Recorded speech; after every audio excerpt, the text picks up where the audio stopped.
Right, focus of the week then. Okay, so morning, Linda. Evening, Linda. Hello, how are you? I'm very well, thank you. It's definitely dark here in New Zealand. Yes, you know how I always love to say to you, and how was Friday? Yes, well, we've come to the end of a busy week here, so looking forward to my weekend. And, well, it's still summer, of course, but we've got a cyclone forecast, so that's bad luck. It's I can't ever get over the wonder of not only just being able to talk to you, but you being, in a different time zone, a different weather zone. I mean, it's a miracle of nature. But let's not bang on because we're time aware today. Tell the listener, if you would, take a couple of minutes to introduce yourself to the listener, including how they can find out about you. And then we'll crack on with your talk, which is about communicating with clients. I think I'm right. Yeah, that's right. Okay. So I'm Linda Cassells. I'm a publisher and I'm originally from the UK, but I'm now firmly ensconced in this beautiful country of New Zealand, and I've been here since the mid-'80s. So that's a long time. I learned the ropes of the publishing business in-house. So I've kind of worked my way up from a lowly assistant editor to managing a mass market list for Hodders, as it was then. And I had a formative 8 years as the New Zealand publisher for Oxford University Press here in New Zealand. So then in 2003, I set up my own publishing business, Calico Publishing, and that's calicopublishing.co.nz. I wanted a name that conveyed boutique, bespoke, not corporate, and it's actually my name. It's CA for Cassells, LI for Linda, and CO for company. And I think I was into crosswords at the time. But the business has really morphed and changed quite a lot over the years. I started out packaging books for multinationals and offering editorial services. And then I gradually started publishing a few titles under my own imprint, and these are mostly health-related books. I became active, and I still am really active in managing rights for New Zealand authors internationally.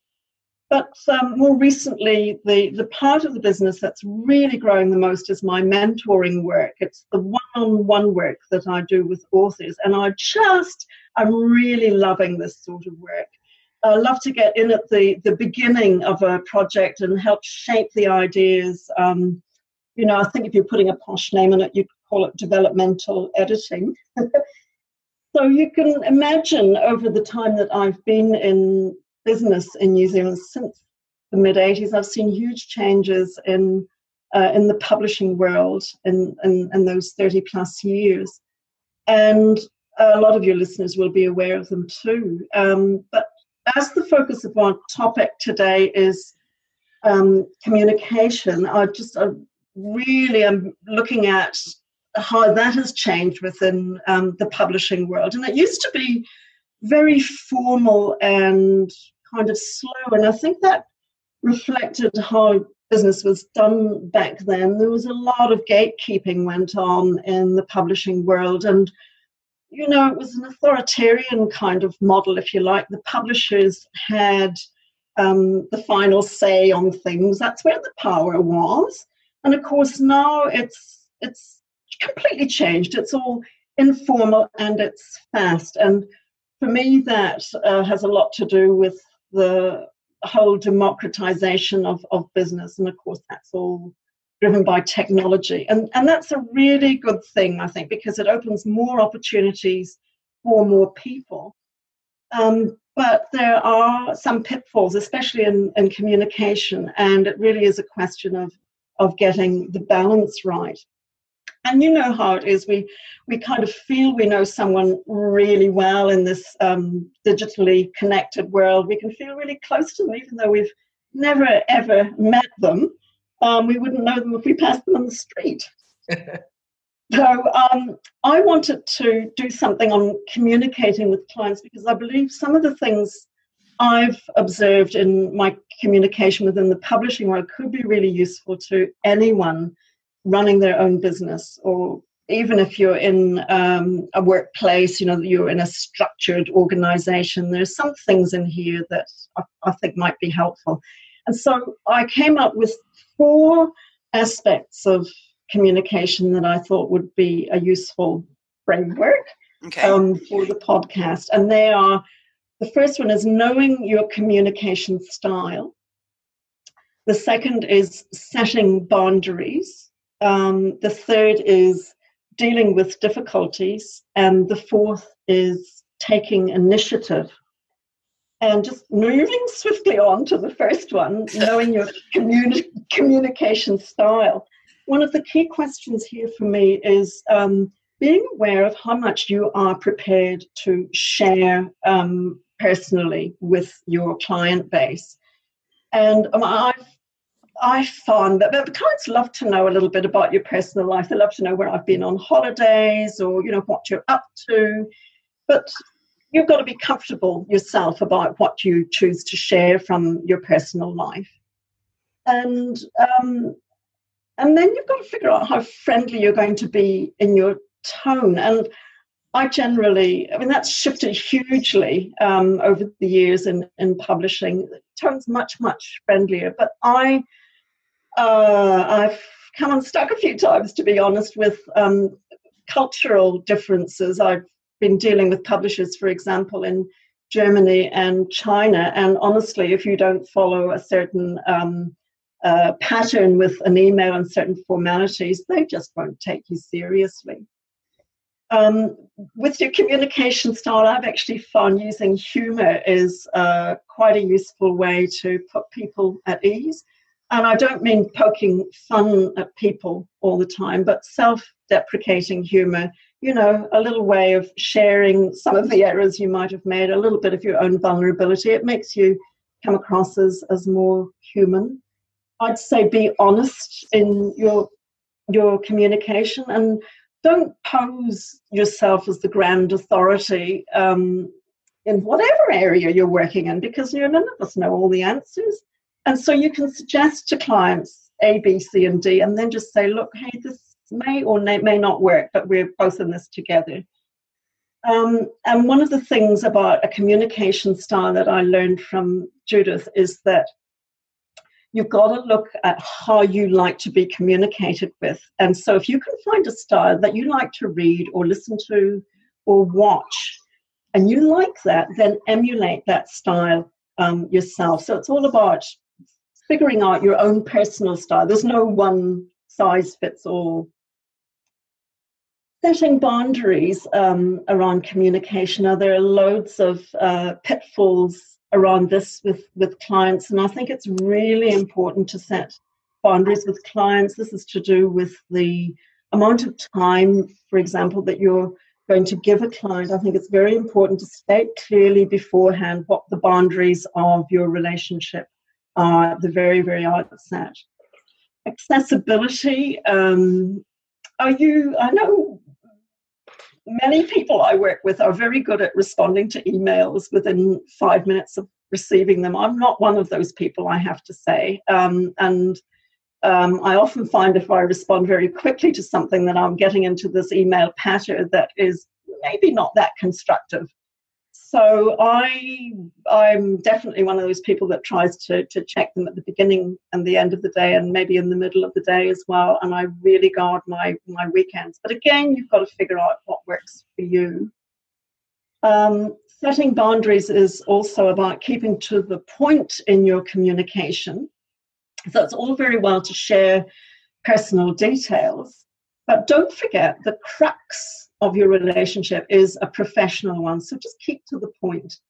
And the other thing that I've noted down here is short emails. You might think, what has that got to do with setting boundaries? And actually for you, it's a really important way of setting limitations on your time and your focus. So, there's got to be a balance there of friendliness and professionalism, if you like. Dealing with difficulties was number 3 on my list. And again, this is a potential minefield. What are they? Your client doesn't turn up on time, or they cancel on you at the last moment, or they change, what the agreed arrangement is, or they're not paying on time. I mean, there's an endless list of possibilities there. But what I've done under this is I've come up with some really general principles for dealing with difficulties. They're not context specific. And I'd be really interested to hear what others think about these. And the first one that I put down was keep any anger in check. There's no place for it. So, you might actually feel really cross with your client for letting you down in some way. But your communication always has to be respectful. And you can go and express that anger somewhere else, but not, to your client. You've got to really guard that respectful relationship. If you're trying to negotiate your way around a problem, keep focused on the issue, on the problem. So again, if someone cancels on you at the last moment, it might pay to actually show a little bit of empathy towards them. You can let it go. You just never know what's been going on in their lives, and you certainly don't want to be adding anything to their stress.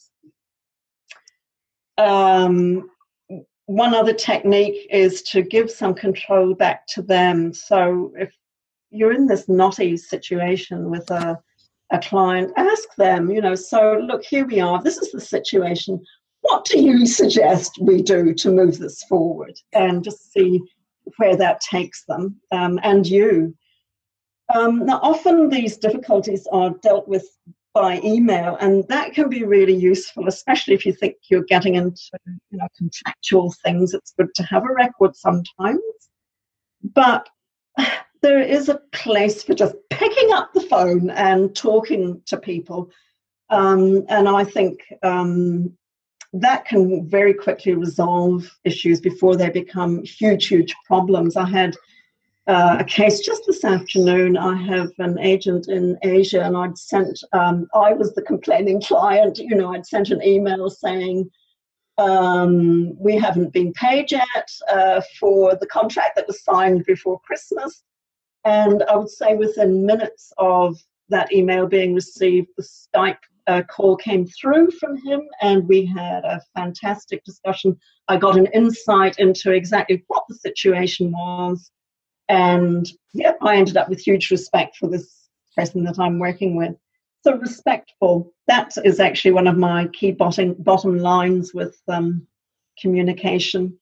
Are we going for time? All right. Number 4, and this was about taking initiative with your communication. And look, a lot of this is very obvious. Setting up a newsletter or podcast, as you do in this case. I think for me here, the key with the communication is the regularity of it, because you're building a relationship with your client base here, and they want to hear from you. I know this as a recipient of the podcast. I know on Friday nights that I want to tune in, and I think there's that building that anticipation of a newsletter coming in at a particular time is really important. Taking initiative also means keeping a focus on your client's needs. So I have found, for example, that trying to get in before they're going to ask you something is a really good thing. So progress reports to clients. For example, with my published authors whose books keep backlisting, we often slot in 10, 15-minute phone calls, maybe once a month, and we talk about promotional ideas. And you might think there's nothing more we can do with these books. But I tell you, after every single conversation, we each have something on our list that we can follow through and generate new ideas from. With the mentoring clients that I work with, they check in with me by Skype every 4 to 6 weeks after I've read their latest drafts. But we keep in touch. Well, I encourage them to keep in touch once a week. So Fridays, I just want to check in. Hi, Linda. Oh, it's been a really lousy week and this has gone on. Or, I've had a fantastic week. Just a little report. It just keeps the conversations going. Sometimes I'll even suggest a coffee, and I know that's not for everyone, but just, you never know what comes out of a chat over a coffee. Don't rely on emails all the time. Pick up the phone. I think sometimes it's very easy to hide behind emails. There you go. Those were my 4 main areas of communicating with clients that I wanted to share. So very, very nice, Linda. I'm just going to make 2 comments and then I'm going to throw it over to Nicola, who doesn't know you as well as I do. I really like the story of the man who Skyped from Asia, and he was in the position of being the chap who needed to sort the problem out and show you some respect, and that was nice. And you won't be surprised to hear, because life is so woo-woo, that Nicola and I were talking about the regularity of the podcast while we were waiting for you to arrive. Oh, isn't that funny? Yeah. Nicola, what did you think of Linda's wisdom? She's a wise old stick, isn't she? I liked him a lot. I am someone who does find communication quite difficult generally.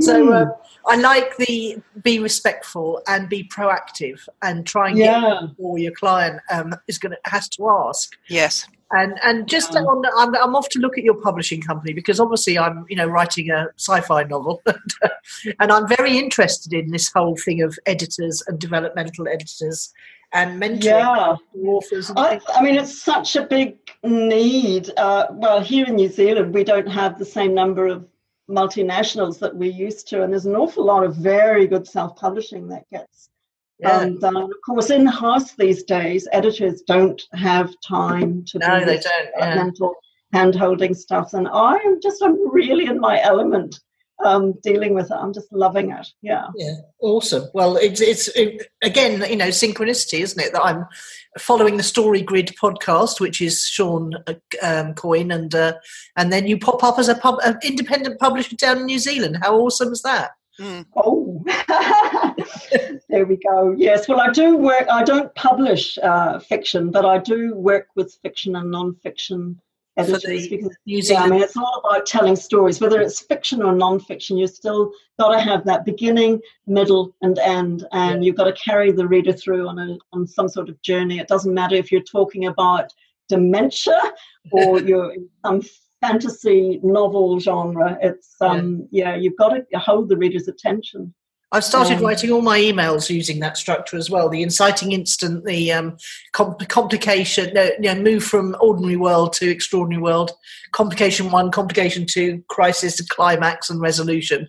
Oh, that's interesting. I mean, this work that I've been doing has got me so focused on structure. I went to see a movie the other night and I came away. It was called Green Book. I don't know if either of you have seen that. Oh, I love it. Did you love it? Just incredible. And I came away and I was analysing, how the 2 characters shifted and what were the themes that, where the turning point was. It's a really well put together movie. I thought the whole development thing it's a story well told, as they say. And do you think both of you think being able to see that shape adds or detracts from watching a movie, say? Absolutely adds for me. Sorry, I didn't mean to get in before you there, Nicola. Yeah. Well, I think the thing is, there are conventions, aren't there, Linda? But the best writers twist the conventions. So although you're expecting a crisis and a climax and a resolution, if they do it in a really different, unusual, clever way, then it just adds to your enjoyment because you appreciate it more. Yeah. I think that is it's given me another.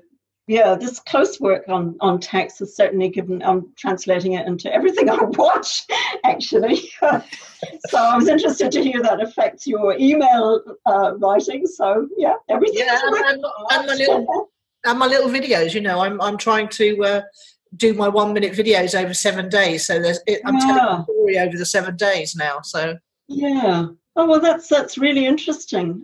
Well, I think there's an awful lot in that structure, and even my newsletters, that they have a beginning, a middle, and an end. And I think a lot of your readers would probably follow the same pattern. I mean, for me, it's a little bit of news about what I've been doing, and then there's the tips and strategies bit, and then there's the call to action. Yeah, ordinary world, extraordinary world, crisis resolution. We love it. There you go. I thought that was a really interesting point you made when you got to talking about newsletters and podcasts, not just the regularity, which is something I appreciate very much, but the point you made was anticipation. So have the audience waiting for it to come. Lovely. Yeah. And I know that as someone who's producing a newsletter, and also I'm hanging in there waiting for the newsletters, you know. Yes. I know when they're going to come in, and it's a very binding way of communicating with your client. I tell you what I think that shows us, and it goes to your whole talk actually, is we like to know where we are as a human being. Yeah, that's right. It's like punctuation marks in our routines, isn't it? It's very important. And I think all the more so for people, you know, the growing numbers of people that are working entrepreneurially. Yes, and perhaps quite comforting in a very distressing at times world. Yeah, that's right. It's and you've got control over that too. You know, who you invite in and who you decide not to have in there. Yeah. So yeah. Well, Linda, you've been marvellous as I expected, but you've brought a certain exotica from at 9 o'clock at night from New Zealand. I might be ready for my hot chocolate in bed now. Yes. But just one last thing, if people want to sign up for my newsletter, I'd encourage them to head over to the website and do it. It's something I love putting together. I love this way of connecting with people, and dare I say it, it's a great way of communicating. Yes, well done to you. And lovely plug there. Yeah, thank you. Not at all. Lovely. Thank you for being here and contributing. Okay. See you soon. Bye-bye. Bye. Bye.